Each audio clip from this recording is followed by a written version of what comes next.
Ouais, c'est cool. Et puis le format, le canapé, il est cool. Il fait un peu chaud au bout d'un moment. Non, ça va. Ah oui, avec les lights et tout ça. Ouais. Ouais.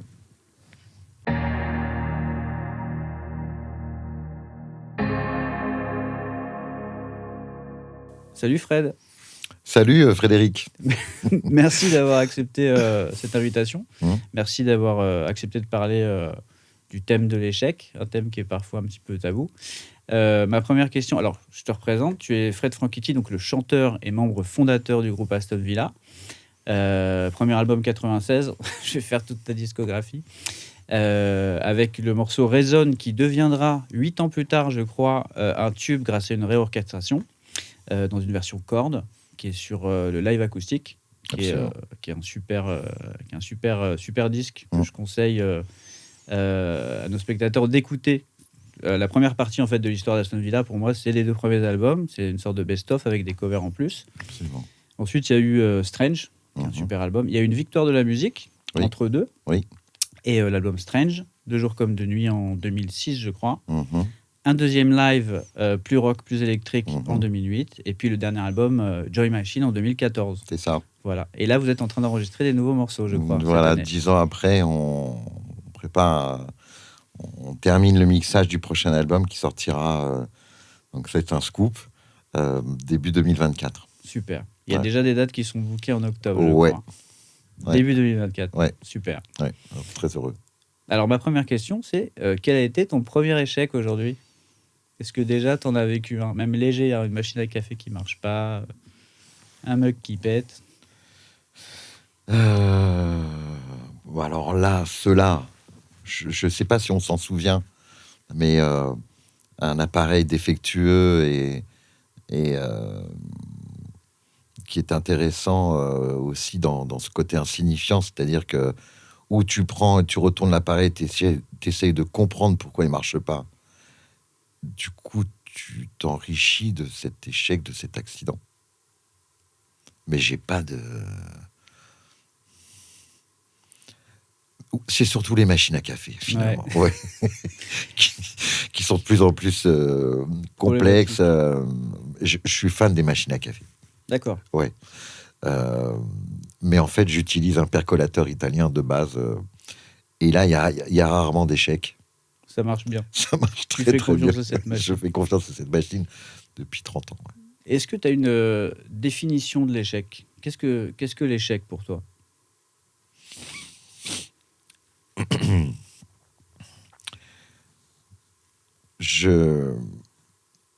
Le fait d'être né handicapé avec un bras en moins, j'ai naturellement développé quelque chose de... Tu sais, c'est un mot qui est revenu... qu'on a beaucoup utilisé pendant le confinement, c'est la résilience. Alors moi, ce mot, je le connais, il est en moi, c'est une raison d'être. C'est naturel, en fait. Et finalement, d'être considéré comme handicapé dans le regard des autres, ça peut être considéré comme un échec chez eux, parce qu'on n'est pas dans la norme, on n'est pas... Alors que moi, j'en ai fait un signe de singularité, j'en ai fait une force qui a développé chez moi beaucoup de volonté. C'est très fatigant.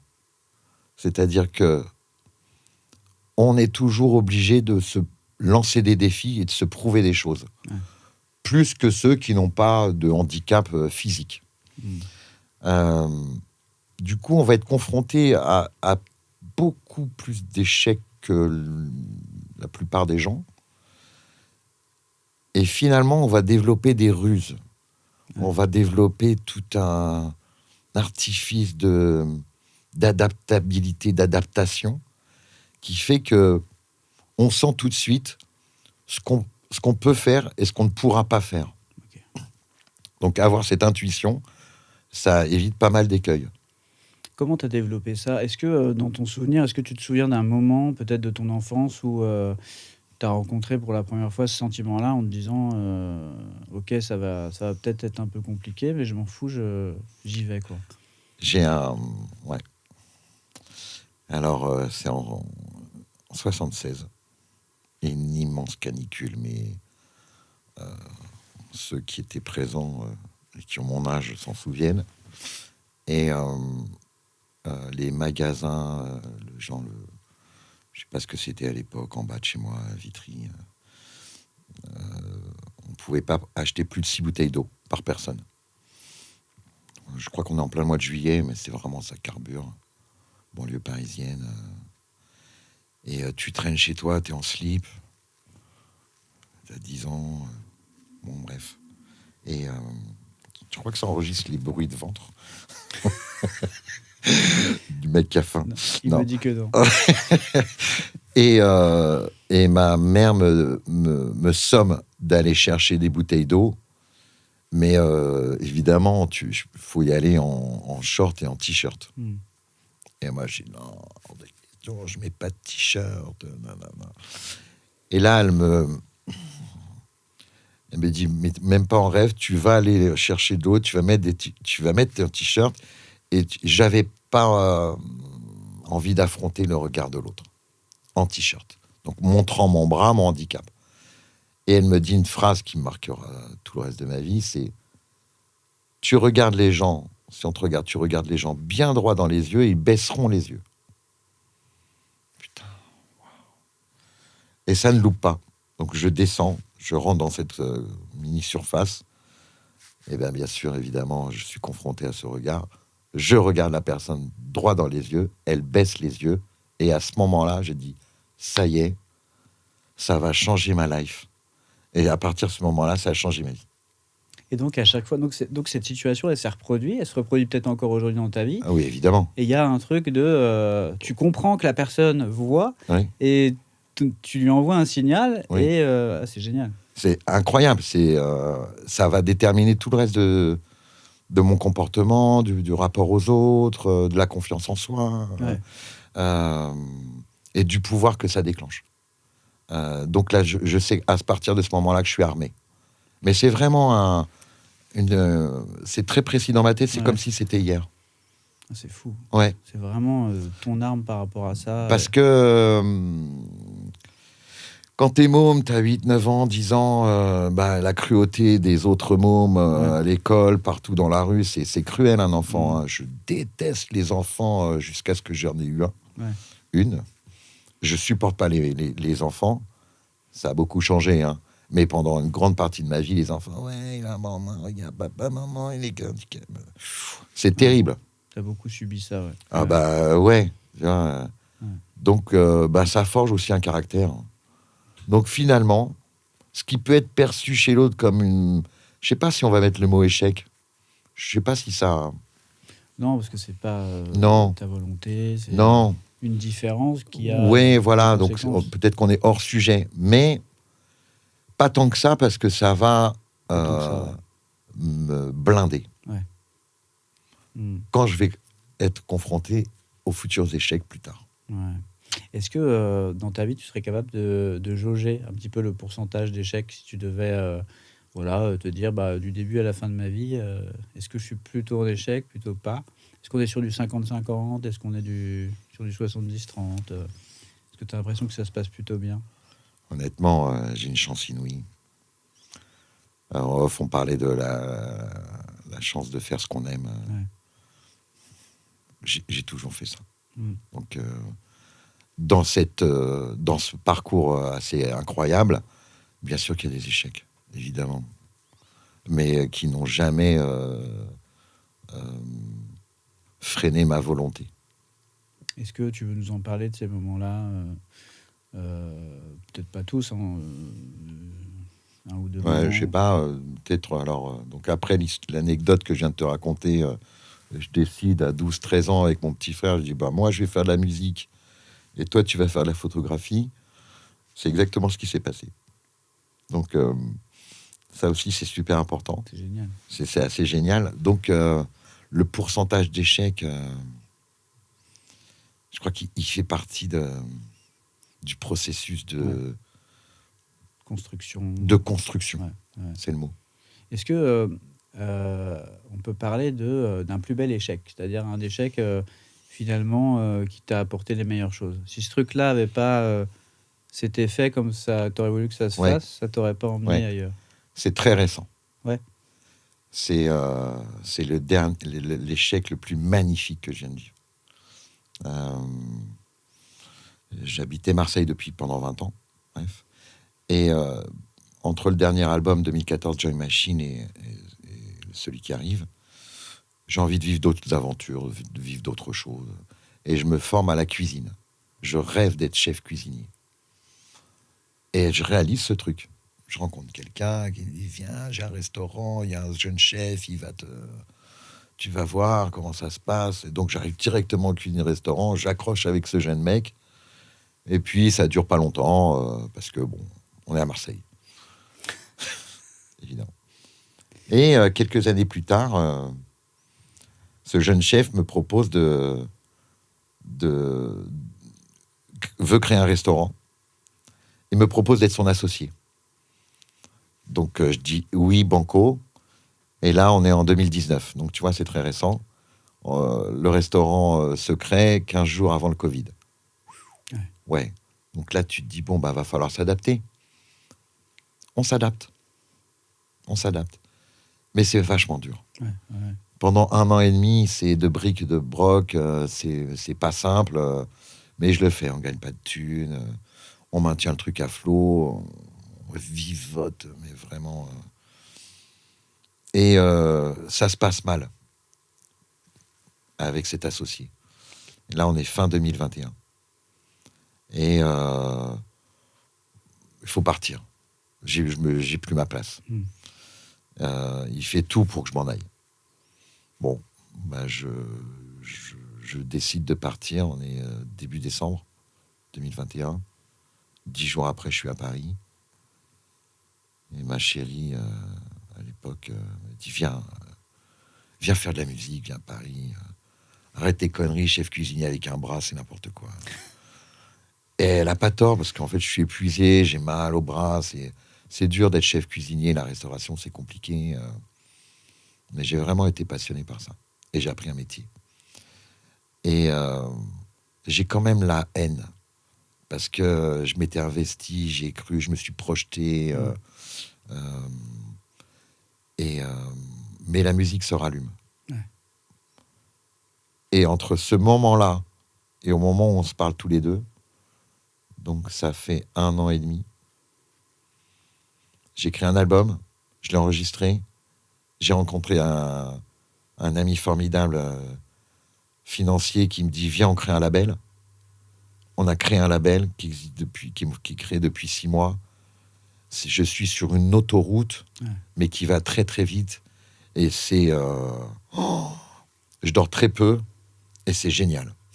Et tu sens, c'est marrant, parce que c'est comme si un peu l'univers, en tout cas, il y a quelque chose qui t'a remis sur la route et qui t'a dit reviens. Exactement. Ouais. Et il fallait que je sois à Paris. Je savais que c'était à Paris qu'il fallait que je sois.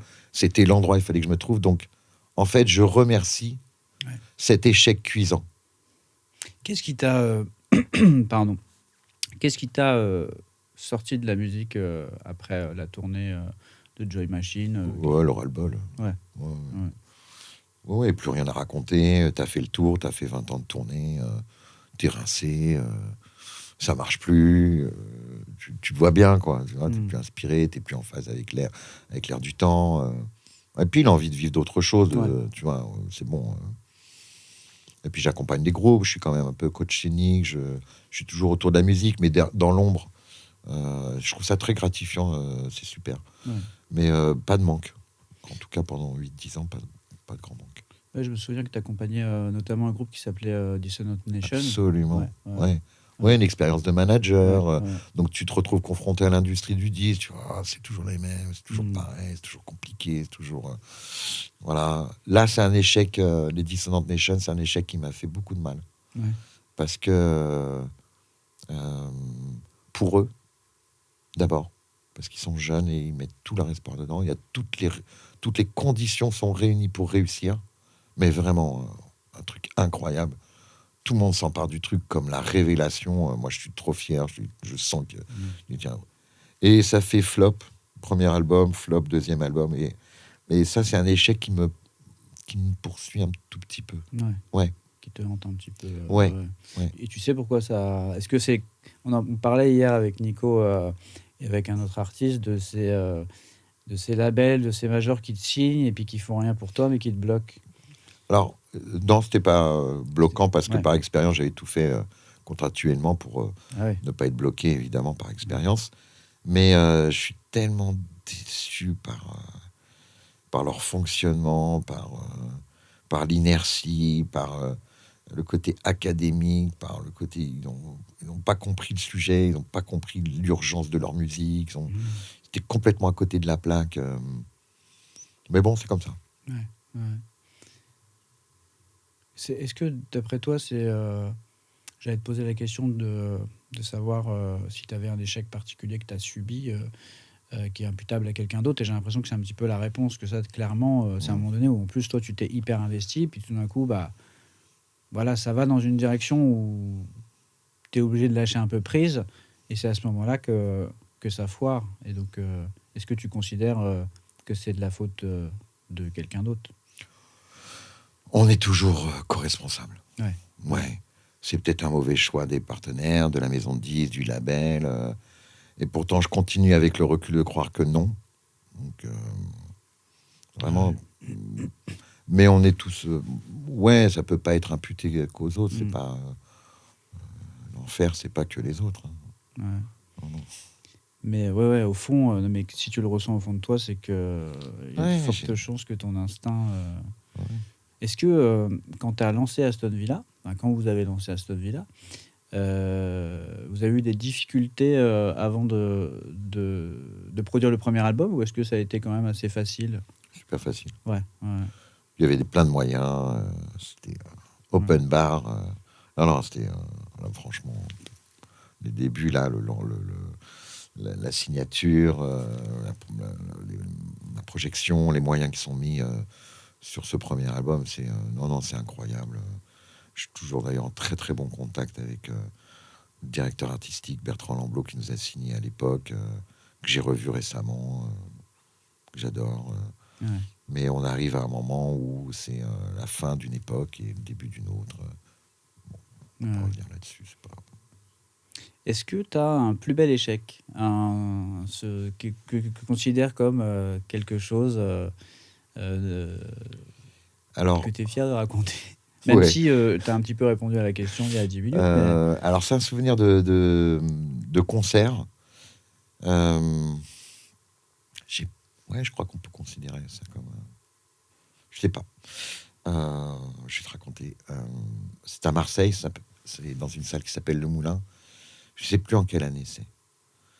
Et 2 heures avant le concert, je cours dans la salle. Je sais plus. Je saute une marche et je me fais un claquage au mollet. Mais j'arrive pas à me relever. C'est-à-dire, je peux pas poser le pied par terre. Je dis, mais c'est quoi ce bordel? C'est terrible. Alors que je cours, je courotte, je cours où nous n'est, quoi. Je cours pas comme un ouf. Et je dis, putain, merde, comment je vais, moi qui aime bouger, qui aime sauter de partout sur scène. Mais quel con, mais pourquoi j'ai fait ça, bref. Et y a un toubib qui vient, qui me fait un strap, qui me serre bien le mollet, machin, tout ça. On a un petit retard d'un quart d'heure, 20 minutes, avant de monter sur scène, machin. On met un fauteuil, un tabouret de bar, et puis on porte un petit peu. Enfin, j'arrive vraiment clopin. À ce moment-là, se développe une nouvelle façon d'être sur scène, où l'intensité de ne pas bouger et d'être proche d'un Jacques Brel ou de ces grands interprètes scéniques qui dégageaient une force incroyable sans faire un pas de côté, sans sauter. J'ai fait un méchant concert, mais c'était un concert inoubliable. C'était drôle au départ. Ouais. Et en fait, ça m'a révélé quelque chose qui m'a poursuivi après pour la suite des concerts. Et en plus, il y a un côté, l'énergie que tu mettais pas à bouger, tu l'as mise dans ton interprétation et dans la voix, dans la justesse, et je me suis dit, mais bien sûr. Comme quoi, il n'y a pas de hasard. C'est pas un échec, c'est un accident. Mais c'est comme un presse-agrumes qui marche pas, tu vois, c'est des merdes autrement, mais tu vas utiliser une fourchette pour presser le citron ou l'orange, mais se développe autre chose. Ouais. Qu'aujourd'hui, tu gardes et que Mais tu... oui, Ouais. donc c'est vrai que la notion d'échec a longtemps été considérée comme une erreur de choix dans nos volontés, une faute. C'est pas bien l'échec dans notre Ouais. société occidentale. Ce mot porte une grosse connotation péjorative. Ouais, c'est vrai. Eh ben non, Ouais. Est-ce que... Alors, c'est marrant, tu ça a parles des de... vertus Ouais, bah, complètement. Je crois que incroyables. c'est pour ça qu'on est là pour Ouais, en parler. ouais. Et tu nous en donnes la preuve. Moi, j'ai un souvenir aussi. Je sais plus si c'était à l'Empreinte, à Savigny. Moi, je suis de ce coin-là. Ouais, tu te souviens. Je suis de ce coin-là. J'ai grandi à côté. Et il y avait Carte Blanche. Je crois que c'était la Carte Blanche. Ouais, il y avait 2 concerts. C'était peut-être pas la Carte Blanche. C'était un C'était autre. pas la carte blanche. C'était l'autre. Ouais. Et, et je me souviens de ce moment où je me suis dit, ah, peut-être tu peux nous raconter. Mais pour moi, la fin du concert, elle était aussi bien que le début. Tu vois. Je veux dire, il n'y a pas eu ce moment-là. Mais ça a continué et tout s'est bien passé.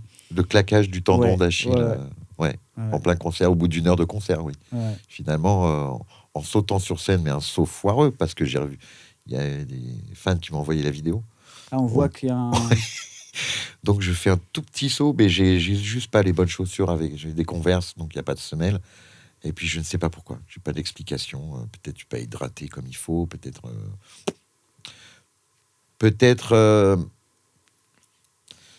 plein le dos de quelque chose d'autre. Oui. Ah, La fatigue aussi. ouais, une fatigue Ouais. émotionnelle. Je sais pas.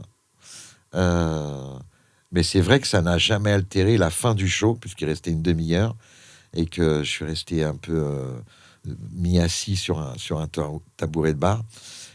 Je crois que le public a pris ça comme quelque chose de très, très drôle. Ouais. Oui, enfin, Ouais. tu sais, il y a toujours ce truc-là.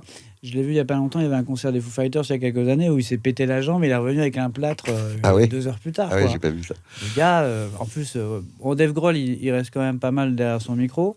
Et là, il était à moitié assis, mais avec la jambe dans le plâtre. Et le public est resté. Et en fait, dans l'esprit rock, je pourrais dire, Bien dans sûr. la musique, la passion aussi, c'est de te dire, putain, je suis bien, les gens sont là, Mais j'ai oui. mal, je m'en fous. Mais oui. Ouais. Alors j'avais pas mal. Hein. Oui, ça avait pas mal. Non, en plus, non, absolument pas. C'est fou. J'aurais mal, je sais pas comment se serait pas déroulé la fin du concert. Ouais. Mais là, aucune douleur, une sensation étrange, quoi. Juste, tu peux plus poser le pied par terre et puis tu tombes. Ouais. Donc c'était incroyable. Et comme c'était la première fois que je me pétais une jambe, j'avais pas Conscient. anticipé le fait des béquilles. Ah, putain. Tu vois, avec Ouais. mon bras et tout, je fais mais putain, mais comment je vais faire Et là, t'en prends pour un an. Ouais. Tu vois. Ah non. Ouais, un an quand même. Ouais. Bon, ben, il y a eu des solutions. Tu vois, j'ai dû faire mouler un truc en carbone, genre comme un bras de Playmobil, tu vois, pour tenir les béquilles sous le bras et tout. En fait, j'ai trouvé ça super chouette. C'est ça qui est fou. C'était une expérience incroyable. Ouais, c'était pas drôle les premières semaines, évidemment, mais ça arrive à tout le monde. Il n'y a pas... Ouais, ça Il y a m'est pas eu arrivé. mort. Il y a la résilience qui arrive toujours. Ouais, il n'y a pas mort d'homme, ça va, quoi. Ouais. Oui, t'es cassé dans ton élan, mais bon, pas grave. Ouais, tu as continué, quoi. Oui. Puis Oui. on a une adaptabilité qu'on sous-estime souvent. Mais on n'a pas l'être humain. conscience. Ouais. Pas Ouais. suffisamment. L'être humain est... Quel que soit l'âge. Ouais. Une capacité d'adaptation, mais incroyable. Moi, c'est vraiment un mantra. C'est une phrase que je répète au tout venant. Ouais. Pour dire, rien n'est grave. Est-ce que tu considères aujourd'hui que l'industrie de la musique, c'est un peu un échec? Qu'est-ce que tu penses de l'industrie musicale aujourd'hui?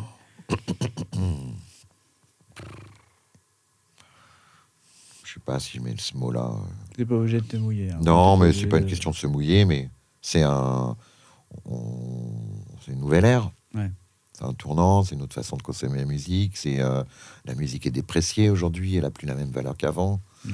Donc, quelle valeur on donne à la musique? Est-ce que c'est 0,00034 centimes le stream?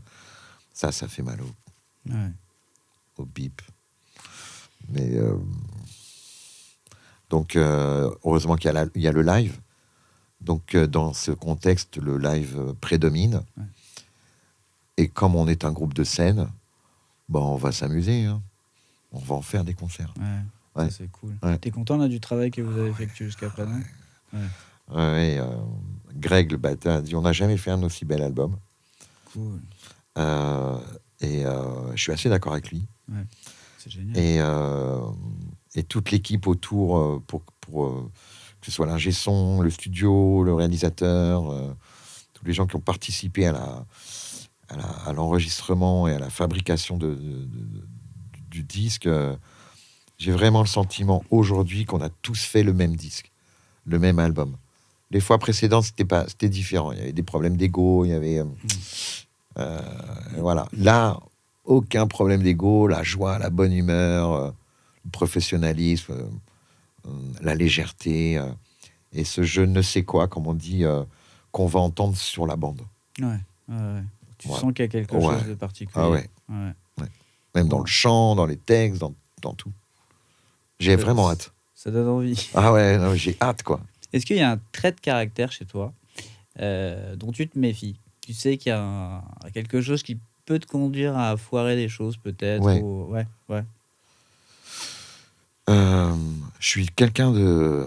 Alors, c'est par cette éducation due à ce handicap.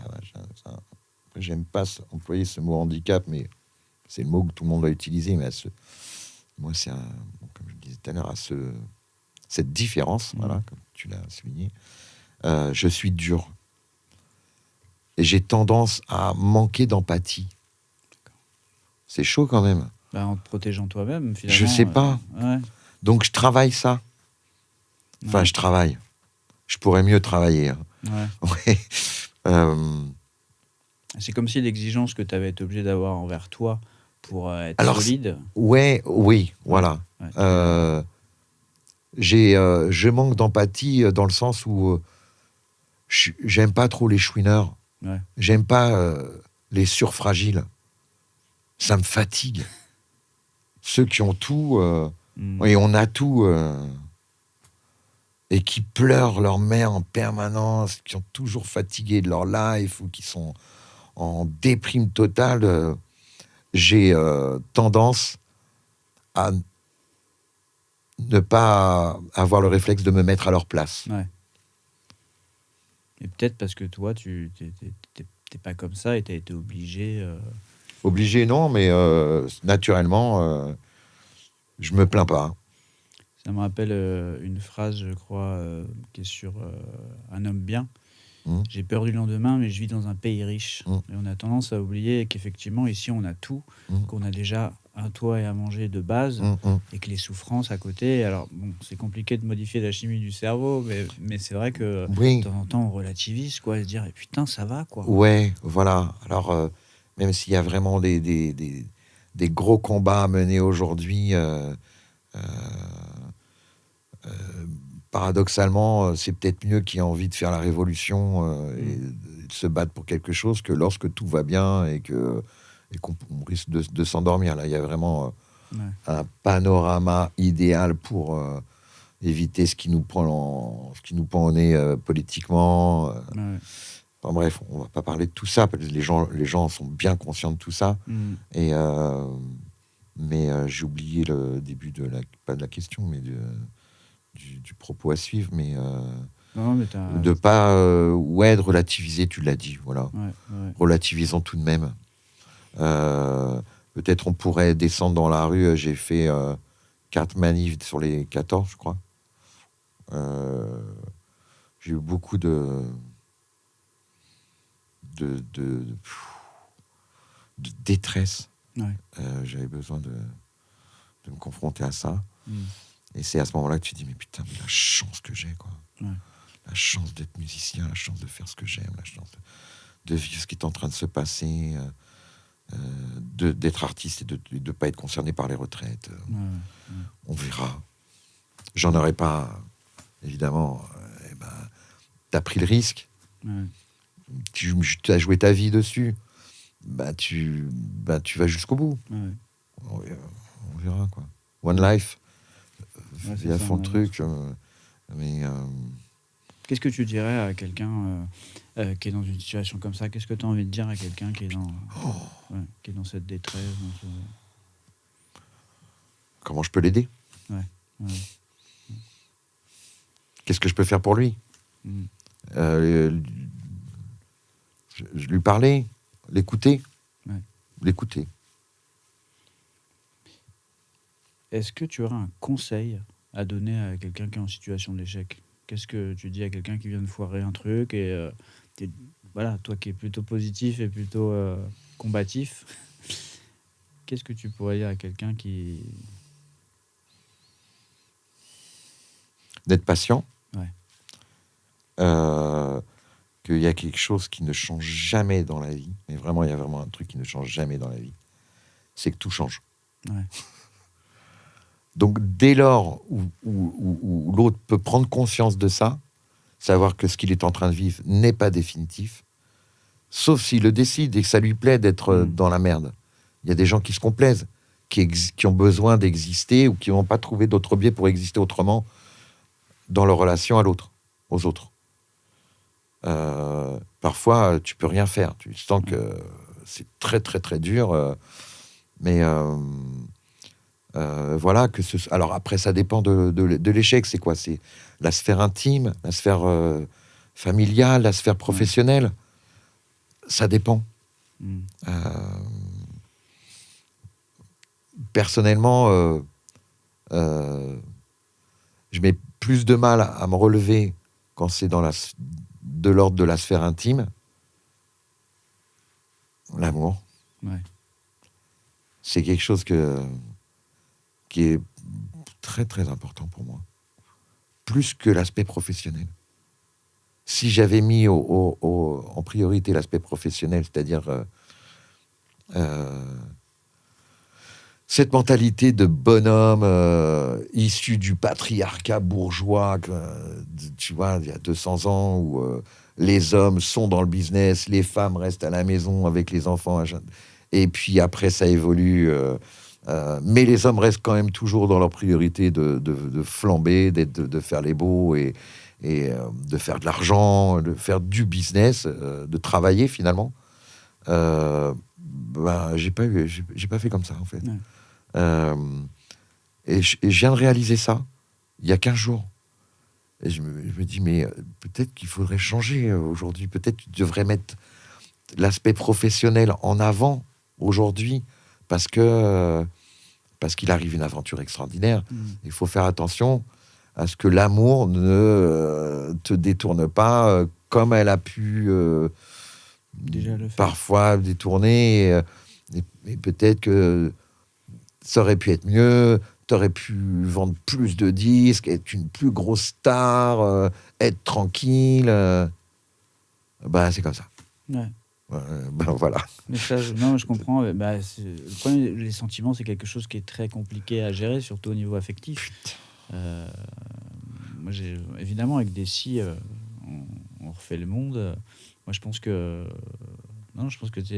t'es là où tu dois être et c'est bien d'y penser. Ouais. Mais, oui, c'est comme ça que j'ai fonctionné. Ouais. Peut-être que ça changera pas et que je me laisse toujours happer. J'ai que des problèmes de cœur avec les gonzesses, putain. Mais en fait, j'adore ça. Ouais, c'est ça. On se sent vivant aussi. En fait, c'est, voilà. Ouais. Risquer, aimer, s'enthousiasmer, donner, prendre, tout perdre. Ce n'est que ça. Depuis très longtemps. Qu'est-ce qui pourrait être mieux aujourd'hui dans ta vie? Est-ce qu'il y a quelque chose qui pourrait être mieux? Quelque chose, tu te dis, tiens, quelque chose que je pourrais améliorer ou quelque chose justement qui est indépendant de ta volonté, comme le cœur Très bonne question. J'ai pas... Qu'est-ce que je... Si c'est pas évident, c'est plutôt une bonne chose. Ouais. Ouais, c'est pas que je me contente, mais que ça rejoint comme... Ce que j'ai, c'est... Je fais avec ce que j'ai, et c'est super. Je sais pas, je viens d'emménager à La Rochelle, acheter un vélo, me déplacer en vélo. Ouais. Et qu'est-ce qui pourrait être pire aujourd'hui?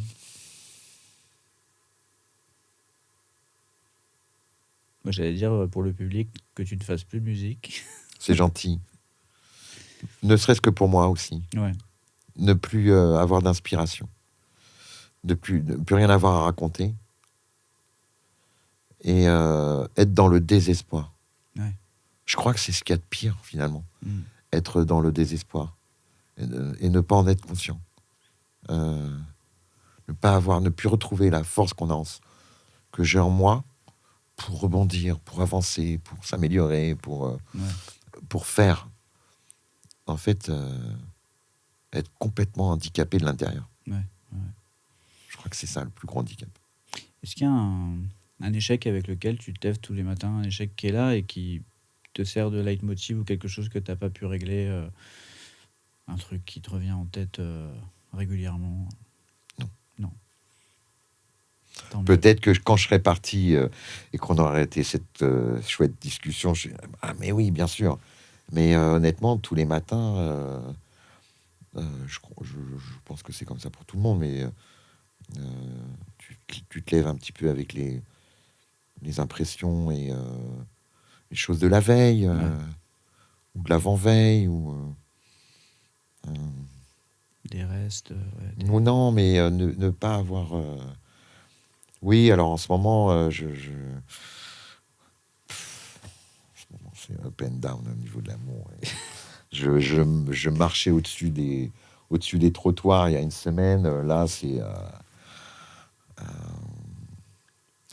de perdre l'enthousiasme. Mais j'ai pas de... Ça va revenir. Ouais, mais non, il y toujours. a rarement un regret, où tu parles de regret constant, un échec. Non, non. Non. On va finir avec un truc un peu plus léger. Est-ce que tu as un top 3 de tes échecs un peu rigolos, un peu marrants, des petites foirades, des petits trucs ça peut être même un texte oublié ou un micro qui fonctionne pas. Hein. Ah oui, bien sûr, des textes oubliés. Surtout sur la dernière tournée. Les dernières tournées de Joy Machine, ça m'arrivait. Mais peut-être que c'était aussi un signal. Ouais. Tu me disais, bon, si tu es en train d'oublier ce pourquoi tu vis et ce que tu as construit et ce qui t'a fait depuis 25 ans, c'est peut-être un truc. Est-ce que c'était... j'ai toujours le trac de ça. Ouais, d'oublier les textes, c'est ça qui te... Ouais. Est-ce que c'est sur des morceaux en particulier, peut-être avec lesquels tu n'es plus en adéquation, même Non. inconsciemment? Non. C'est dès le moment où tu commences à réfléchir. En fait, la musique, c'est la spontanéité absolue. Et dès lors où tu commences à réfléchir, c'est l'enfer. C'est très dur de se laisser complètement aller. Ça, c'est le concert parfait où tu oublies tout. Mais il y a des moments de décrochage, on va dire, où le cerveau prend le dessus et commence à réfléchir au moment où il ne faut surtout pas réfléchir, parce qu'un très bon moment de concert, c'est quelque chose qui dure 5 minutes. Quand ça traîne et que ça devient long, là, il y a de fortes probabilités à ce qu'il y ait des oublis de texte. Donc ça, c'est mon top numéro 1. Ouais. Ah ouais. Du coup, maintenant, ça t'angoisse un petit peu. Tu sais que... Oui, j'y pense déjà. Ah ouais. C'est fou parce que moi, je me suis souvent dit, quand t'as un chanteur ou même un comédien oublie un bout de texte, ça l'humanise vachement. Oui. Ça nous rapproche. Parce que tu sais, même la configuration, tu sais, c'est très imagé, mais l'artiste est en hauteur et le public est un peu plus bas. Et quand l'artiste montre une part de fragilité. On a encore plus d'affect, je trouve. Oui. Alors c'est bien parce que moi j'ai pas de problème avec ça. C'est-à-dire que maintes fois et je le dis aux copains sur scène, je dis oula, un pain, une erreur, un machin, tout ça, on l'utilise quoi. Et même quand je transmettais mon expérience aux jeunes artistes. La perfection n'existe pas et tout, et utilisons le moindre accident, le moindre imprévu, c'est quelque chose qui doit faire partie d'un show, d'un spectacle, et pour rejoindre ce que tu disais, ça crée un lien encore plus avec le public.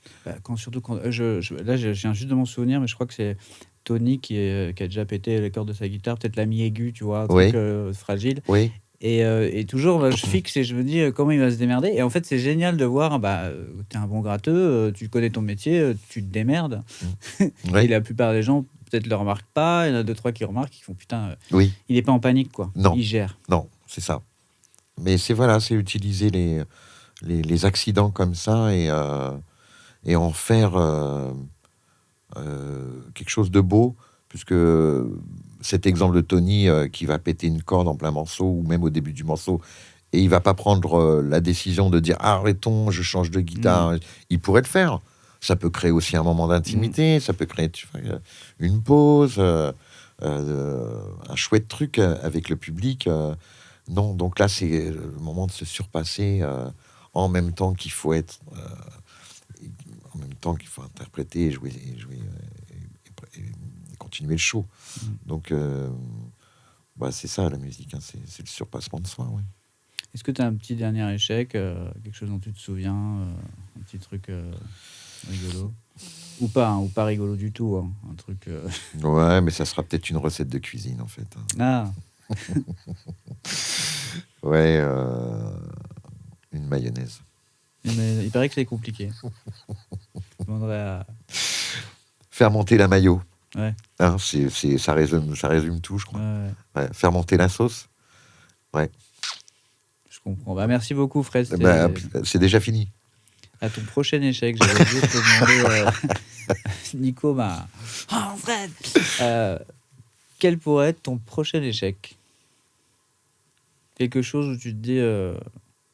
Bon, évidemment, de manière totalement évidente, et je veux pas parler de ça parce que on peut être oui, parano. Bien sûr.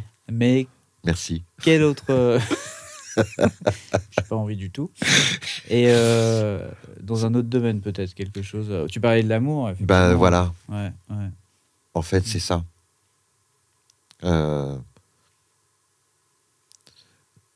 Ne me diluer dans une relation et ne pas rester moi-même. Ouais. C'est ça que tu as déjà vécu, ouais. Oui. Ouais. Ça, c'est terrible. Quand tu prends conscience de ça, tu te dis, mais quel échec. Si tu en as conscience, c'est que c'est déjà... Ouais, mais sur le moment, pas forcément. Bien sûr. Ça prend toujours un petit peu de temps, il faut avoir du recul sur soi. Ouais. Alors maintenant, avec toutes ces suites d'échecs qui forment une sorte de sagesse, normalement, ça devrait pas trop déconner.